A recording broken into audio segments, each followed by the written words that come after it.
Put a Face to the Place is a local history project designed to share some history of African Americans in Rochester through the built environment. It is sponsored by the Summer Youth Employment Program of Rochester Works, the Landmark Society, and Kuumba Consultants.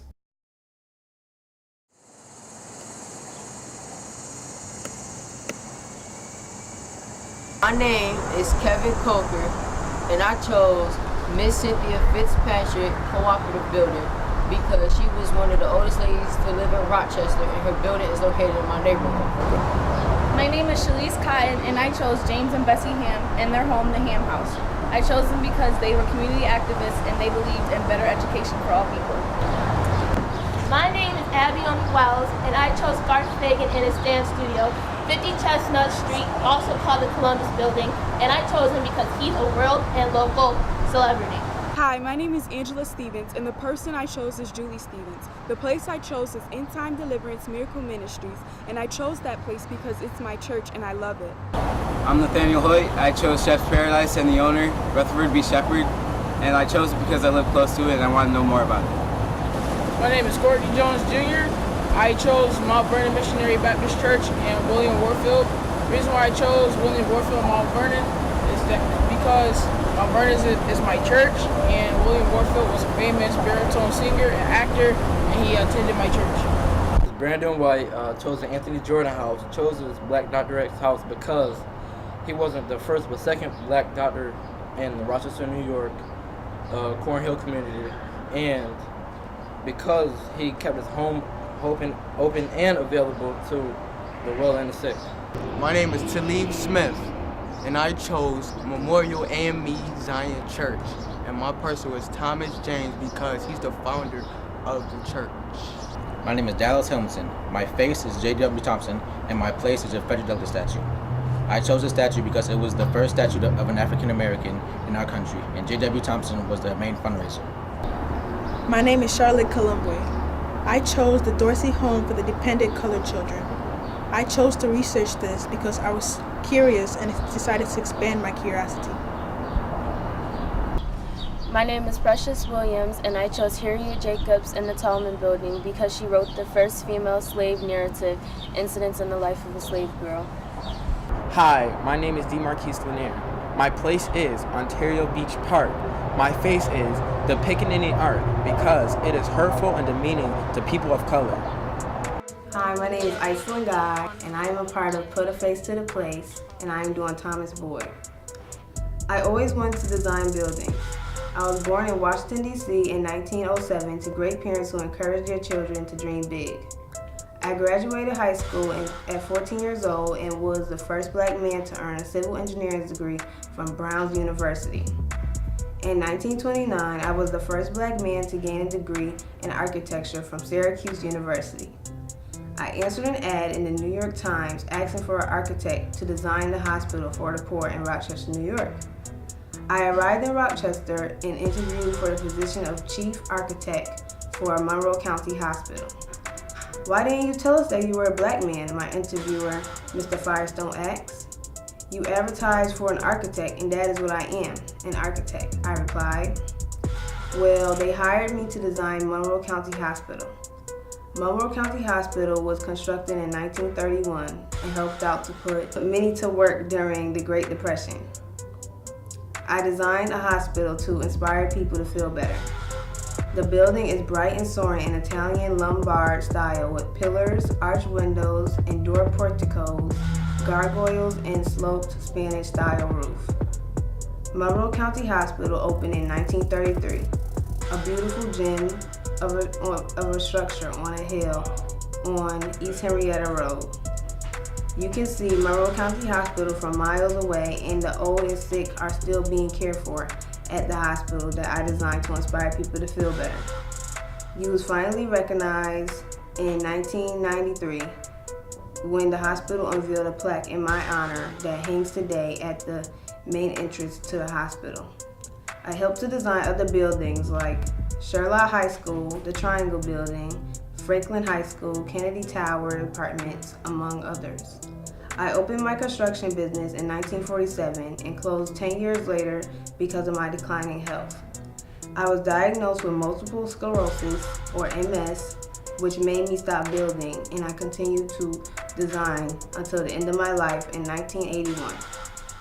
My legacy lives on with my granddaughter, Wendy Boyd, who was the first Black woman to be certified as a contractor in New York State. Wendy Boyd is the owner of IMC Contracting Services, established in 1986. I am Thomas Boyd, and I want you to follow your dreams just like me. One night I got really sick and thought about going to the Monroe Hospital, but my nephew was telling me about the Dr. Anthony Jordan house. As I arrived, there was an unlocked door that said, "Please enter if ill." As I entered, you could tell Dr. Jordan was a well-educated man and loved education. He was teaching his children different languages, but he quickly jumped up to give me care. Dr. Jordan really cared for our Black community, for the education of the Black community, where he felt as if he should educate people's kids, as he stated, while taking care of me. His offices were very lively and had a friendly atmosphere. He allowed me, as well as others, to stay the night, as if he felt that he needed to take good care of us before he could send us home. He took care of me like I was one of his closest friends, and as if he knew me.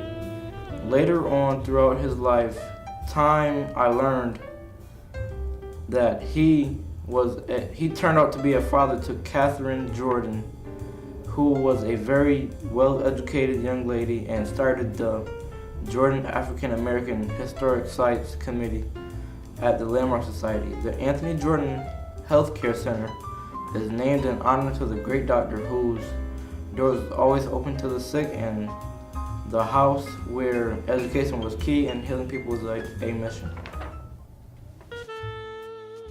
50 Chestnut Street, the Garth Fagan Dance Studio. 52 Chestnut Street, the Knights of Columbus Building. Same building, different names, different history, but still home to many. Garth Fagan, born May 3rd, 1940 in Kingston, Jamaica, he is a modern dance choreographer, founder, and artistic director of Garth Fagan Dance, based here in Rochester, New York. But before all of this, it was just a plot of land. Chestnut Street was just an empty road, no settlers, no homes. Until 1909, where the road began to boom with homes, becoming a street, including the home 52 Chestnut Street.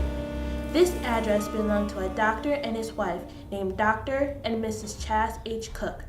They lived in this house for a year until they sold it in 1920 to a family that went by the name Gorton. What happened with the house and the Gorton family after 1910 is remained a mystery. The family could have sold the house and moved away like the Cook family. They could have died from diseases, or the building could have been demolished by natural causes or human interference.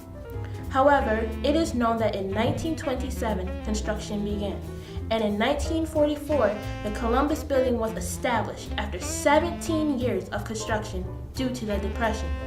The Knights of Columbus is the world's largest Catholic service organization, named in honor of Christopher Columbus. This organization was founded by Michael J. McGivney, the 29th of March in 1882, New Haven, Connecticut. The Columbus Building was built by Catholics in the Rochester area and was basically a YMCA for Catholic men only. Before the 1960s, everybody and everything was segregated, not only by race, but also by gender and social status. There were many clubs built based on a person's religion, gender, and race. Although this is the view of society for many years, people began to realize that there was no point in having so many different athletic clubs in one area. So the building was bought by someone and changed to an athletic club for everyone to use, despite how a person was viewed in society. In 1970, the building was bought and turned into a dance company. Garth Fagan, the owner of the Garth Fagan Dance Company, stationed in the Columbus Building.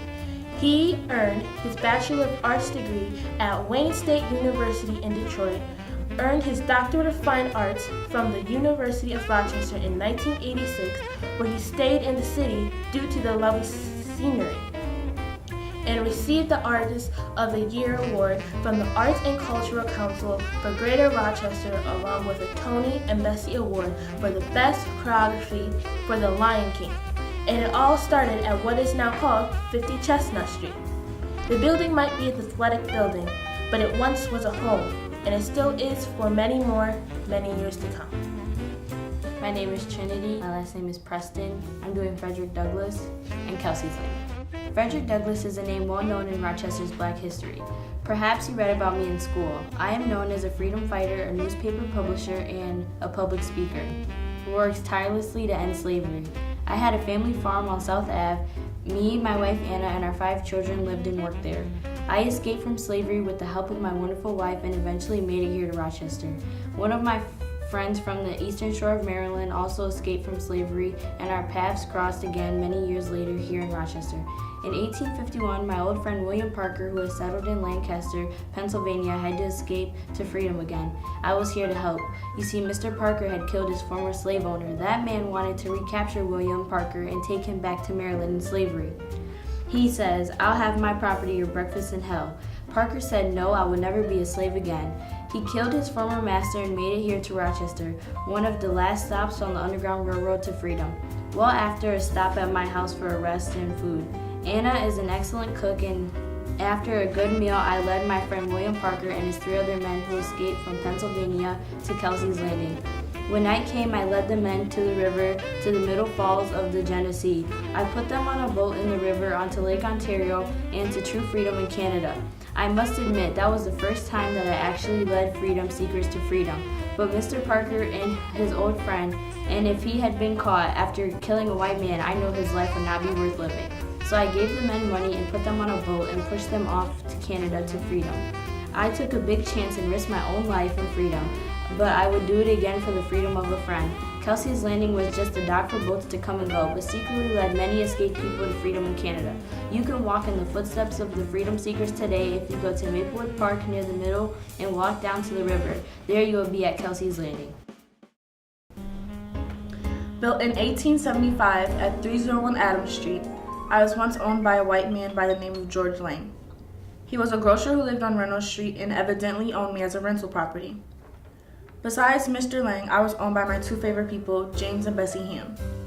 James and Bessie Ham met in Baltimore, but when they got married, moved to Rochester in 1925. But I don't know why it's always cold here.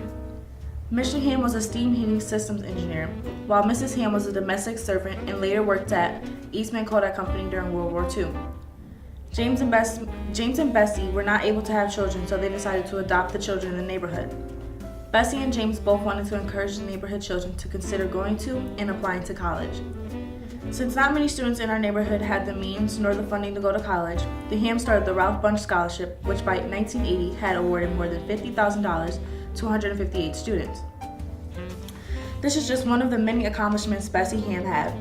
Bessie Ham was also awarded the Ira C. Saponsnick Award in 1970 from the Garrett Company for her contribution to the youth in the community of Rochester, a recognition award in 1969 from the Soul Brothers Six, and even a citation from President Richard Nixon in 1971 for her work with the Ralph Bunche Scholarship.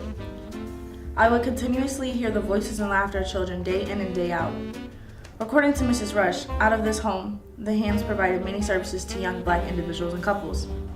In 1955, out of me, the Hams started another program called Parents and Students Want to Know.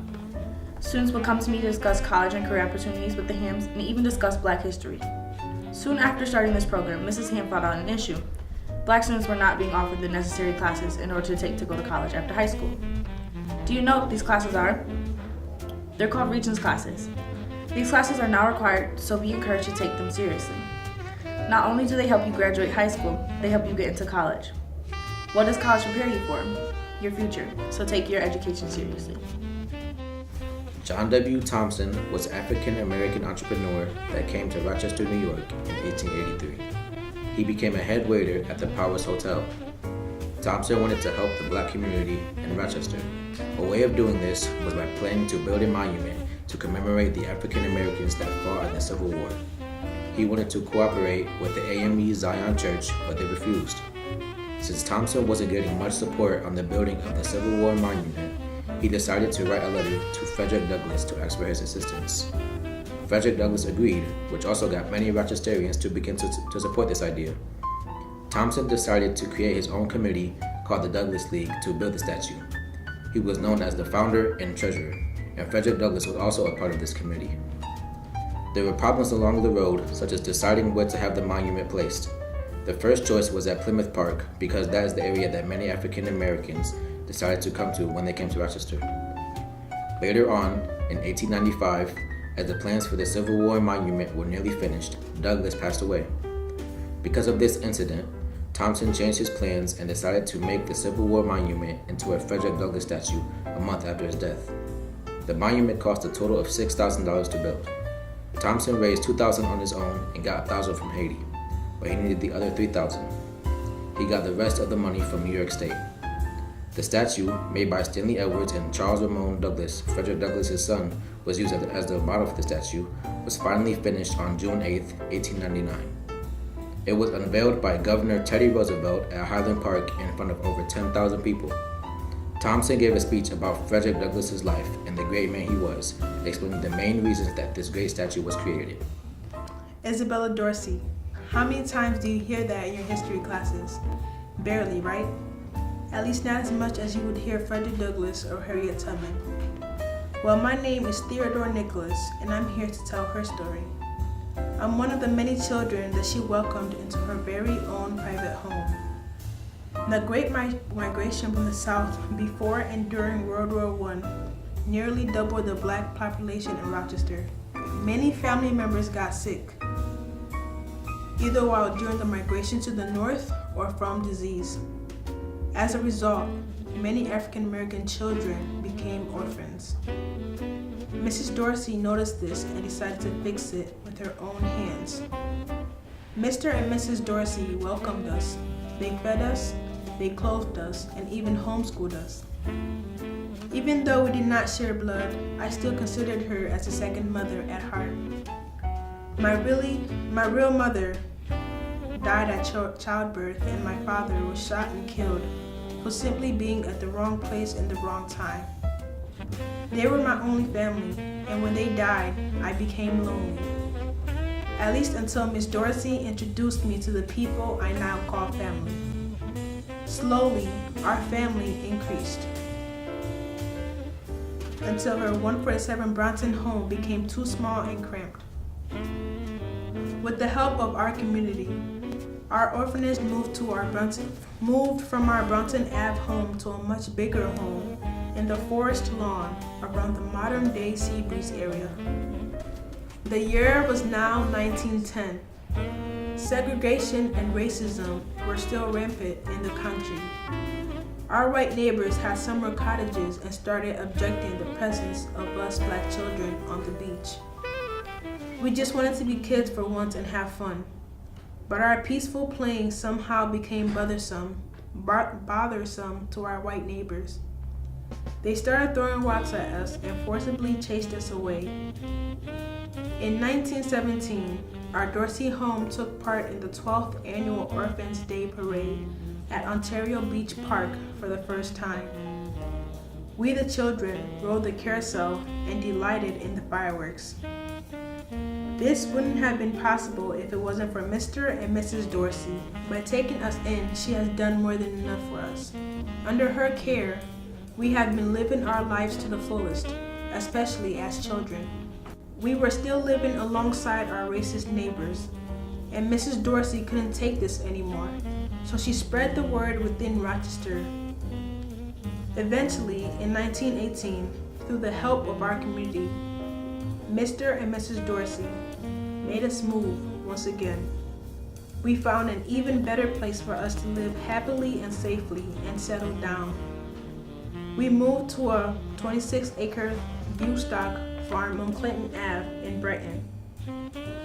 Dr. James E. Rose of Mount Olivet Baptist Church and Reverend Morselector Johnston of Mumford became involved and helped supervise us.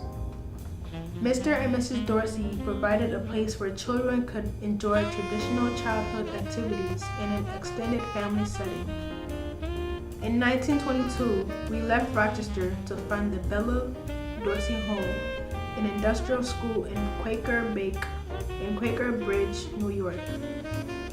Later in the 1920s, Mr. and Mrs. Dorsey were now helping thousands of kids throughout the state. By 1928, economic necessity forced the closing of the Dorsey Community Home. We then became foster children in private homes. Money from the sales of the Dorsey property created a fund for the education for African American children in Monroe County. McQuaid Jesuit High School now occupies the last site of the Dorsey home. Sunday, June 5th, 1932, Mother Dorsey dies.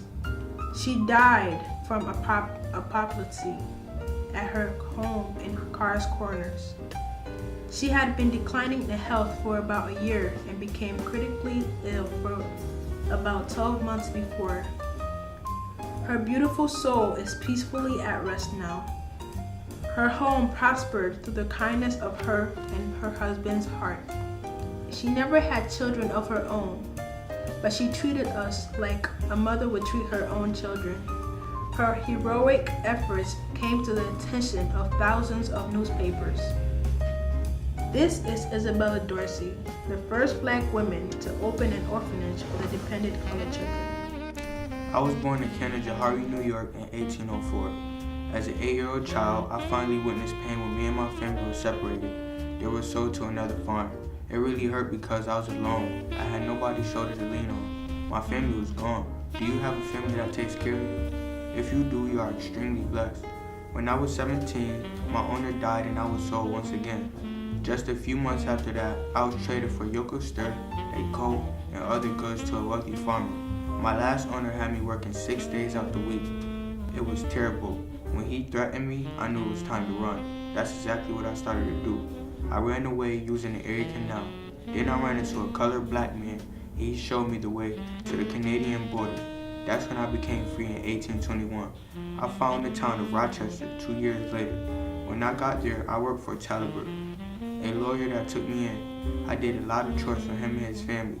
Then one lovely morning, I visited in a church for the first time in my life. I was 19 years old. That's when going to church became a habit. I really wanted to read the Bible. I joined the African Methodist Episcopal Society. The topic of Lord became interesting, so I began studying to become a preacher. God's word had to spread to all people. I worked in a warehouse of the Erie Canal and the Hudson. It was pretty difficult, but it was worth it. After work every day, I worked on my spelling and continued reading the Bible. I read all the anti-slavery papers. In 1827, the Emancipation Act passed. There was no more slavery in New York State. I was very relieved because everyone knows slavery was bad. It was not abolished everywhere in the U.S. I started teaching all people how to read about God and the love He had for all people. Then I started holding Christian meetings on Favorite Street. That's where I bought land and built the church. It was really the first of many churches that was built. If you didn't know, there's still a church site on Favorite Street. The African Methodist Episcopal Church thought of me as a builder and sent me to build churches in Syracuse, Utica, Long Island, Maine, and Massachusetts.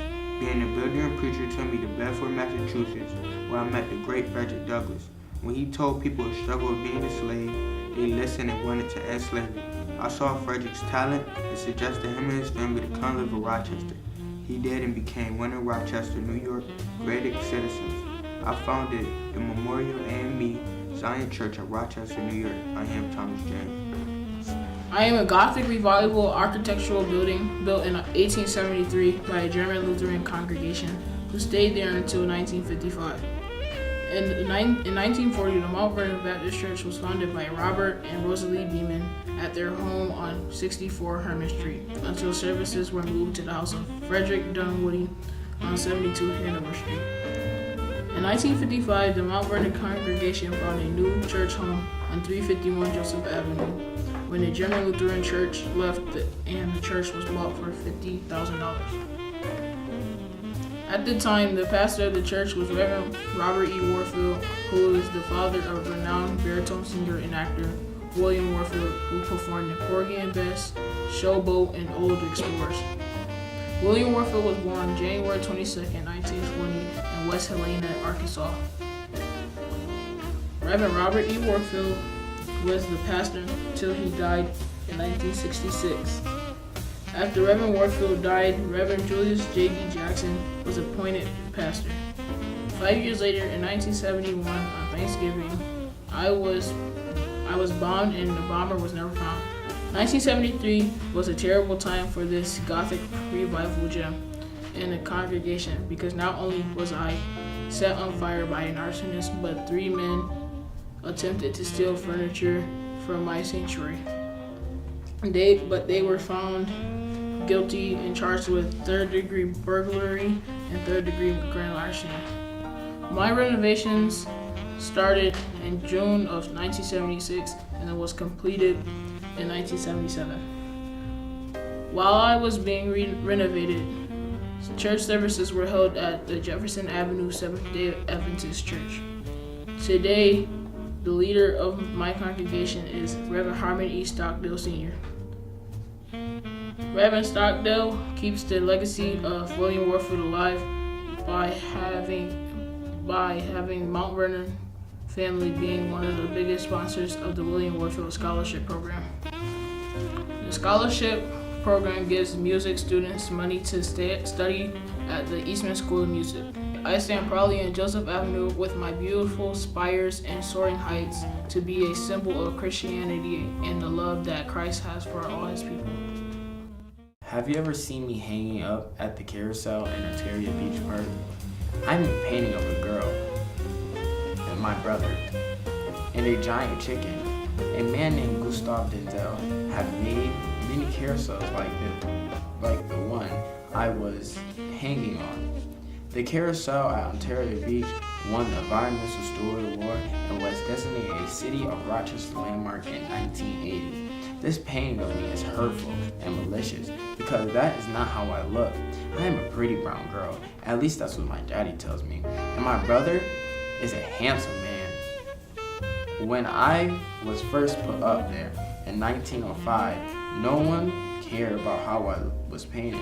Whites all thought it was okay because that was the time period when whites tried to show us as ugly. They called me a form of pickaninny art.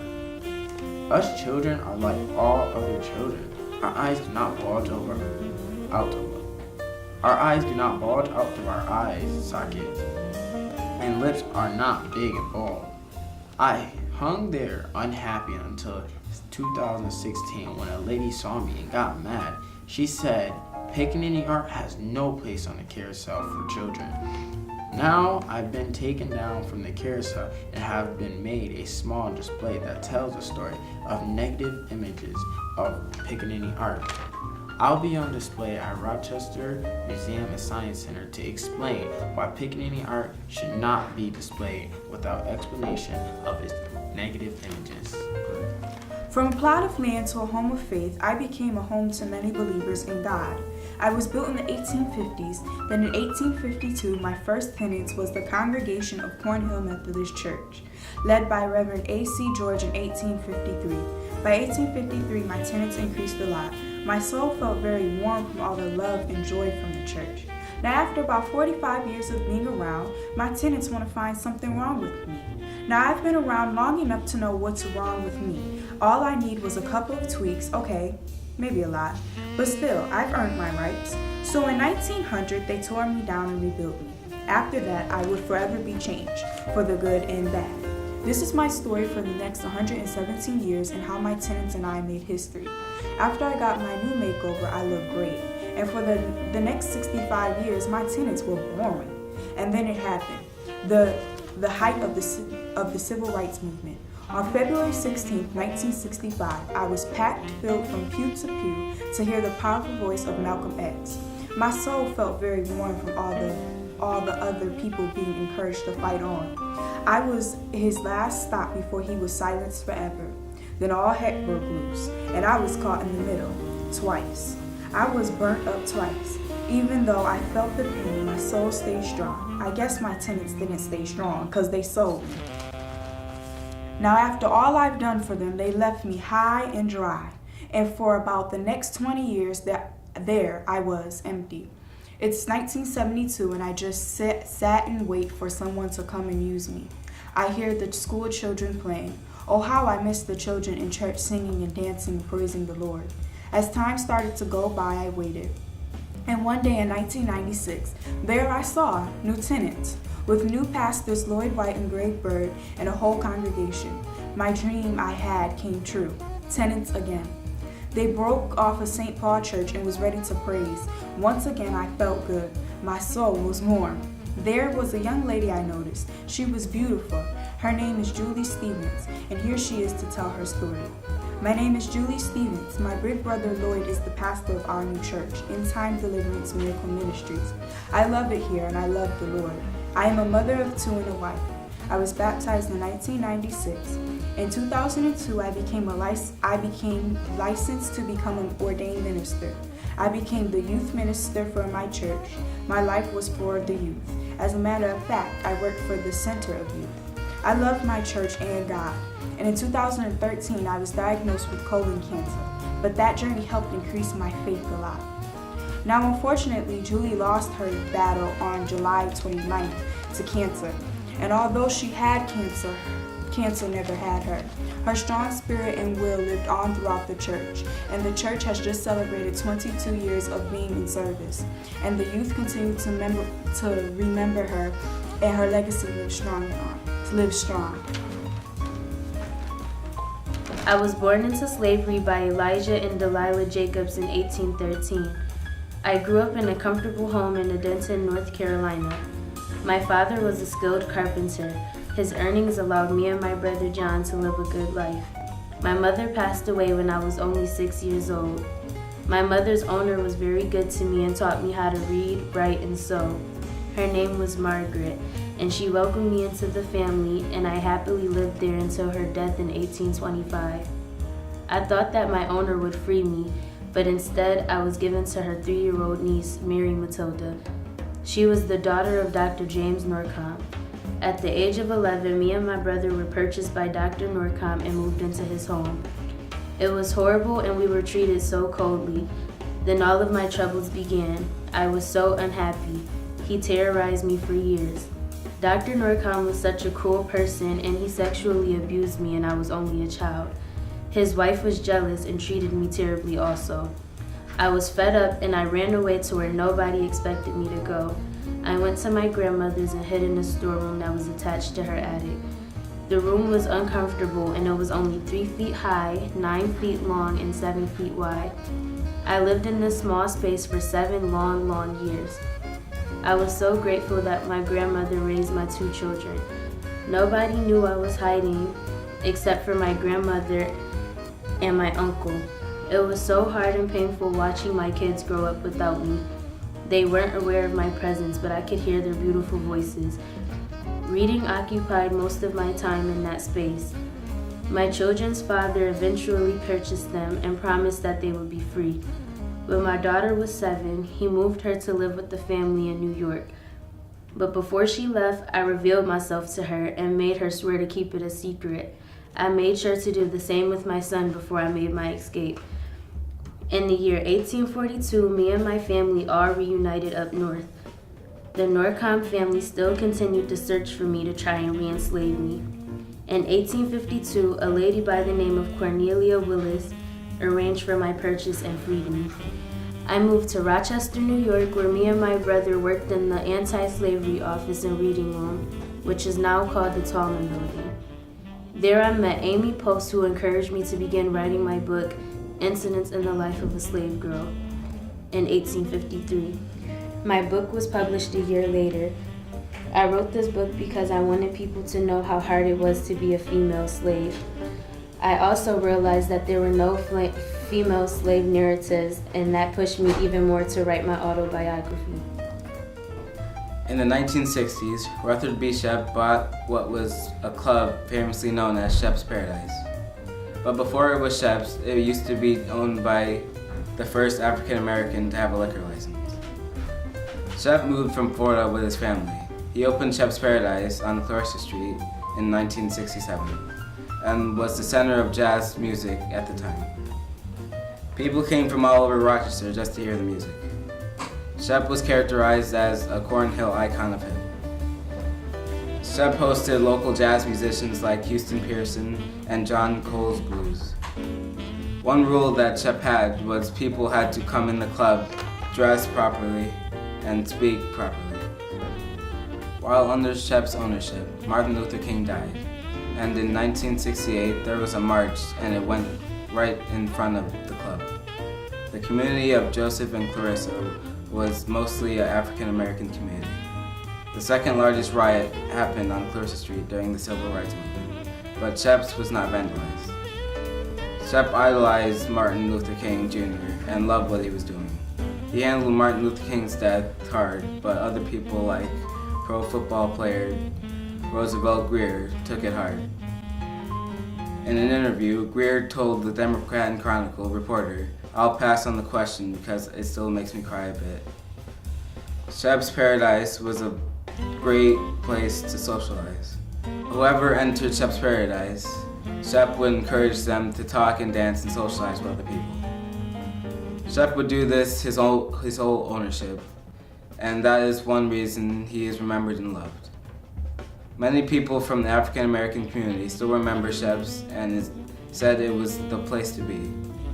But years later, something called urban renewal happened. Very old buildings were demolished.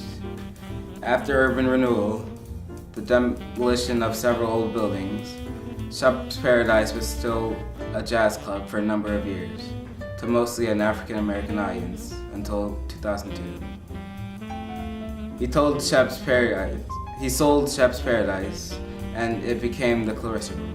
The Clarissa Room became Clarissa's Cafe Lounge, which is still around today. This building should become a landmark because it's very popular, and people came from all over to listen to the pleasant music. I interviewed someone that used to go to the club. The man known was Bill. Bill was a part of John Cole's Blue for the last 7 years Shep's was open. People state that you can hear the marvelous music from even down the street. The building is still standing today, but is very old. One part of the building dates back from 1851, which at times was owned by J. Hayes. The building stayed pretty much the same for about 116 years.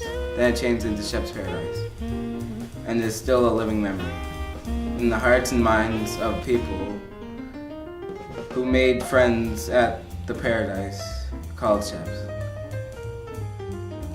Cynthia Fitzpatrick was born in 1865 and was a child of enslaved parents. Has achieved a big goal for our Rochester community, which was started the first housing co-op. The first housing co-op provided more homes for the city because at the time the city really started to grow. Also in the co-op, people could now own their own apartments. When Cynthia was a child, she lived in poor conditions. When Cynthia turned 9 years old, her parents passed away. Then she moved to Rochester, New York with her aunt and uncle in the late 1800s. Then when Cynthia got older, she bought the cooperative building of Bartlett and Reynolds in the early 1900s and used it as a community educational center where citizens of Rochester were able to come and study after school. Cynthia used the cooperative building for educational purposes. Ms. Fitzpatrick hired tutors to teach and help students that needed extra help in certain subjects, such as ELA, math, history, and etc. Sadly, in the year 1983, Cynthia Fitzpatrick had passed away at the age of 118. After Cynthia has passed away, the cooperative building has been turned into apartments and is still standing.